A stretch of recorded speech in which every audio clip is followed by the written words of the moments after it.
Filannoon marsaa torbaffaa akka biyyaatti bara kanaan geggeeffama. Filannoon kun karaa bilisa ta'een, karaa haqa qabeessa ta'een akka raawwatu gochuudhaaf qaamoleen adda addaa kanaaf baay'ee barbaachisu jechuun ni danda'ama. Kanaaf instituutiin keenya instituutii haqaa fi seeraa federaalaati kan jedhamu. Filannoo bara kana adeemsifamu ilaalchisee filannoon kun karaa nagaatiin akka adeemsifamuuf lammiin biyyattii kana keessa jiran hundi isaanii irratti hirmaatanii mirga isaaniitti akka fayyadamuu danda'anii fi kanaaf haala mijeessuun baay'ee murteessaadha jechuudha.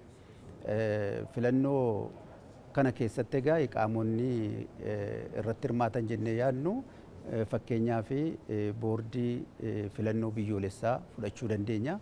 Boordiin filannoo biyyoolessaa haala mijeessuudhaan kana jechuun maalinni filannoo duraa fi yeroo filannootii fi filannoo boodas wanta jiru hunda kan mijeessu isa wanta ta'eef kanarratti akka isaan hirmaatan gooneerra.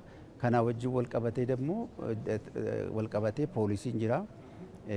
Akkasumas immoo abbaa alangaa dhumarratti immoo mana murtii jechuudha. Kanaaf qaamoleen kun shanan isaanii hojiin isaanii wal fakkaataa jechuudha. Tokko tokko wal deeggaruudhaan filannoon bara kanaa kun akka inni fiixa ba'u gochuudhaaf ga'ee irraa eegamu ga'ee guddaadha jechuudha. Keessattuu poolisiin nageenya uummataa eegsisuu keessatti tasgabbii uummataa eegsisuun akka irra jiraatuu fi kanarratti qophiin jiru maal fakkaata kan jedhu asirratti sirriitti akka ilaallu ta'eera. Kanaaf poolisii yeroo ammaa kana qophii guddaa godhee jira jechuun ni danda'ama.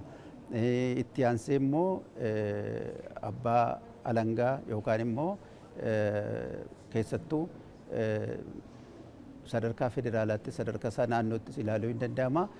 Abbaan alangaa kun immoo qophii inni qopheessee jiru yookaan immoo sadarkaa maalirratti akka inni jiruu fi fakkeenyaaf iyyanni adda addaa yeroo bira dhufu kamittiin qulqulleessuun akka isaan irra jiraatu kanarratti qophii adda addaa gochuu isaaniiti kan isaan ibsanii. Dhuma irratti immoo mana murtiiti. Manni murtii immoo iyyata isaaniin bira dhaqu qulqulleessuu erga qulqullaa'ee bira dhaqee booda immoo kamittiin rakkoo yoo jiraate murtii isa dhumaa wanta kennaniif manni murtiis immoo iddoo olaanaa qaba jechuudha. Kanaaf qaamoleen kun hundi isaanii akka waliigalaatti filannoon bara kanaa karaa nagaatiin, karaa dimokiraatawaa ta'een, karaa haqa ta'een akka inni raawwatuu fi ga'ee guddaa wanta qabu waan ta'eef kanarratti qophii qaban iddoo tokkotti fidanii walii wajjin ilaalanii walii wajjin gara fuulduraatti immoo akka hojjetanii fi jara kana qopheessuudhaaf bakka kanatti waamne jechuudha. Akkuma beekamu filannoon tokko yeroo geggeeffamu achi keessatti kan hirmaatu qaamolee adda addaati. Sana jechuun hawaasii akka bal'aatti yookaan immoo lammiin biyya kana keessa jiranii iddoo jiran hundumatti guyyaa galmeen itti adeemsifamuu jalqabee amma dhumaatti irratti hirmaachuun baay'ee murteessaadha. Maaliif hawaasni yookaan immoo uummati irratti hirmaannu yoo ta'e gatiin qabu. Kana bira darbee immoo dhaabbileen siyaasaa adda addaa kanarratti hirmaatu. Sana jechuun maalinni dorgomaa ta'anii hin dhiyaatu jechuudha.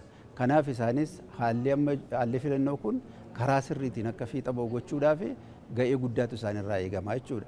Kana malees immoo qaama mootummaa adda addaa sadarkaa adda addaatti jiranis immoo jiru. Kanaaf isaanis filannoon kun akka inni fiixaan ba'uu fi ga'ee isaanirraa eegamu ba'uu qabu jechuudha.